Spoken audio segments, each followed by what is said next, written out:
இந்த கொடிய விலங்குகளினுடைய பட்டியலிலே நம்முடைய வீடுகளில் வளர்க்கிற செல்ல பிராணிகளான காளை மாடுகளையும் சேர்த்ததன் விளைவாகத்தான் உச்சநீதிமன்றம் இந்த தடையை நீக்க மறுத்துவிட்டது. அரசியல் கட்சிகளை கூட தூக்கி எறிந்துவிட்டு இளைஞர்களும் மாணவர்களும் பொதுமக்கள் விவசாயிகளும் தாங்களாக கிளர்ந்து எழப்போகிறார்கள் என்பதற்கு அடையாளம் தான் மெரினா கடற்கரையிலும் மதுரையில் நடைபெற்ற நிகழ்ச்சி. இன்று காலையில் பிரதம அமைச்சர் நரேந்திர மோடி அவர்களுக்கு நான் மிக விளக்கமாக ஒரு கடிதத்தை எழுதியிருக்கிறேன். மொத்த தமிழகம் இன்றைக்கு கொந்தளித்துக் கொண்டிருக்கிறது. ஒரு எரிமலையை போல மனம் சீறிக் கொண்டிருக்கிறது.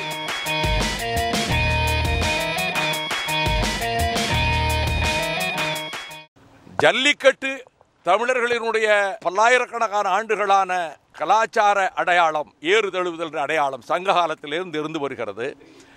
அது மிருகங்களை வதை செய்வது கூடாது என்று பீப்புள்ஸ் ஃபார் எத்திக்கல் ட்ரீட்மெண்ட் பீட்டியா என்ற அமைப்பும் மேனகா காந்தி போன்ற சில பேர்வழிகளும் சேர்ந்து மிருகவதை கூடாது என்று ஒரு வழக்கை தொடுத்தார்கள். நீதிபதிகள் அதனை அடிப்படையை புரிந்து கொள்ளாமல் இருப்பதற்கு காரணம் மத்திய சர்க்கார், முன்னைய மத்திய சர்க்கார் அவர்கள் இந்த கொடிய விலங்குகளினுடைய பட்டியலிலே நம்முடைய வீடுகளில் வளர்க்கிற செல்ல பிராணிகளான காளை மாடுகளையும் சேர்த்ததன் விளைவாகத்தான் உச்சநீதிமன்றம் இந்த தடையை நீக்க மறுத்துவிட்டது. இப்பொழுது பிரதம அமைச்சரிடத்தில் நான் டிசம்பர் 15ஆம் தேதி ஸ்பெயினில் மாட்டை குத்தி கொள்ளுகிறார்கள், இங்கே மாடுகளை குழந்தைகளைப் போல வளர்க்கிறோம், நானே விவசாயி, எனவே இந்த நேரத்தில் நீங்கள் உடனடியாக ஜல்லிக்கட்டுக்கு அனுமதி கொடுக்கின்ற விதத்தில் ஒரு அவசர சட்டம், ஒரு திருத்தத்தை கொண்டு வர வேண்டும் என்கிற போது என் கோரிக்கை மனுவிலேயே அவர் கையெழுத்திட்டதை, அவர் ஒரு நோட் எழுதினை பார்த்து எனக்கு ஒரு நம்பிக்கை வந்தது. ஆனால் இன்றைக்கு தேதி 10 ஆகிவிட்டது, இன்னும் 3 நாட்கள் தான் இருக்கின்றன. இப்படி இதை எதிர்பார்த்து மாணவர்கள், இளைஞர்கள், அரசியல் கட்சிகளுக்கு அப்பாற்பட்ட, மதங்களுக்கு அப்பாற்பட்ட பல்லாயிரக்கணக்கானவர்கள் மெரினா கடற்கரையிலே ஆர்த்து எழுந்ததும், மதுரையில் அதே போல மாணவர்கள் பல்லாயிரக்கணக்கிலே திரண்டதும் ஒன்றை காட்டுகிறது. வேலை வருகிற போது, தேவை வருகிற போது எப்படி மல்லிகை புரட்சி எகிப்திலே வெடித்ததோ, எப்படி தெலுங்கானா மாநிலத்துக்கான புரட்சி மாணவர்கள் மத்தியிலே வெடித்ததோ, அதை போல தமிழகத்தில் அரசியல் கட்சிகளை கூட தூக்கி எறிந்துவிட்டு இளைஞர்களும் மாணவர்களும் பொதுமக்கள் விவசாயிகளும் தாங்களாக கிளர்ந்து எழப்போகிறார்கள் என்பதற்கு அடையாளம் தான் மெரினா கடற்கரையிலும் மதுரையில் நடைபெற்ற நிகழ்ச்சி. நிலைமை இப்படி இருக்க இதனை உடனடியாக பிரதம அமைச்சருக்கு தெரிவித்து தமிழக மக்களுடைய உணர்வை உளவுத்துறை தெரிவிக்க வேண்டும் என்று நேற்றைக்கு காலையில் தான் அறிக்கை கொடுத்திருக்கிறேன். ஆனால் சாயங்காலத்தில் நம்முடைய தலையில் மத்திய அரசு, நரேந்திர மோடி அரசு ஒரு இடியை போட்டு விட்டது. வேல் வாய்ந்த புண்ணில் சூட்டுக்கோலை திணித்து விட்டது. பொங்கல் பண்டிகை என்பது இந்தியாவினுடைய கட்டாய விடுமுறை நாட்களில் ஒன்றாக இத்தனை ஆண்டுகள், சுதந்திரம் பெற்ற இந்தியாவில் இத்தனை ஆண்டுகளாக இருக்கிற போது அந்த கட்டாய விடுமுறை நாட்கள் பட்டியலிலிருந்து தைப்பொங்கலை எடுத்துவிட்டு அது விருப்ப பட்டியலிலே சேர்த்து விருப்பமுள்ளவர்கள் விடுதலை எடுத்துக்கொள்ளலாம் என்று விடுமுறை எடுத்துக்கொள்ளலாம் என்றால் என்னுடைய கேள்வி, தீபாவளியை முஸ்லிம்களும் கிறிஸ்தவர்களும் கொண்டாடுவதில்லை, ஆனால் கட்டாய விடுமுறை நாள். கிறிஸ்துமஸை இந்துக்கள் கொண்டாடுவதில்லை, கட்டாய விடுமுறை நாள். முஸ்லிம்கள் பண்டிகை நாளை மற்ற மதத்தினர் கொண்டாடுவதில்லை, அது கட்டாய விடுமுறை நாள். தசரா பண்டிகை இந்தியா கொண்டாடுவதில்லை, அது கட்டாய விடுமுறை நாள். மகாவீரரை எல்லோரும் போற்றுவதில்லை, நான் மதிக்கிறேன், அது கட்டாய விடுமுறை நாள்.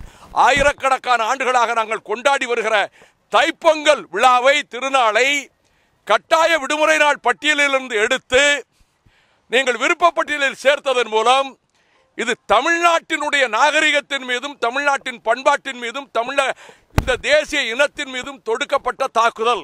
நான் ஒன்றை தெளிவுபடுத்த விரும்புகிறேன். இந்தியா என்கிற அமைப்பு பிரிட்டிஷ்காரன் கொண்டு வந்து சேர்த்த அமைப்பு பல தேசிய இனங்களின் கூட்டமைப்பாகும். பல மொழிகள், பல கலாச்சாரங்கள், பல சமயங்கள், பல பண்பாடுகள் இணைந்து ஒன்றுபட்டு இயங்கிக் கொண்டிருக்கக்கூடிய அமைப்பாகும். இதில் எங்கே சேதாரம் ஏற்பட்டாலும் இந்திய ஒருமைப்பாடு ஆட்டம் கண்டுவிடும். இன்று காலையில் பிரதம அமைச்சர் நரேந்திர மோடி அவர்களுக்கு நான் மிக விளக்கமாக ஒரு கடிதத்தை எழுதியிருக்கிறேன்.